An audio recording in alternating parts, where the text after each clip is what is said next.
অথচ এটা বাস্তবতা যে নারীর ইজ্জত নাই, যে নারীর পর্দা নাই, সে কোনো নারী না, নারীর জাতও না, সে কোনো মুসলমানের মেয়েও না, মেয়ের জাতও না।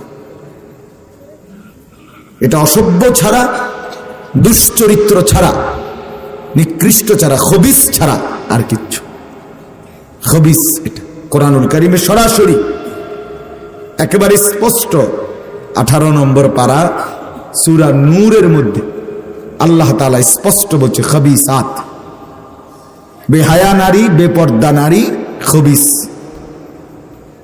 এবং বেহায়া বেপর্দা পুরুষ ছেলে মেয়ে একসাথে চলাফেরাটার মধ্যে যার কোনো বাস বিচার নাই, কোরআনে আল্লাহ তাআলা বলছে ওরা হচ্ছে খবিস পুরুষ আর ওরা হচ্ছে খবিস নারী।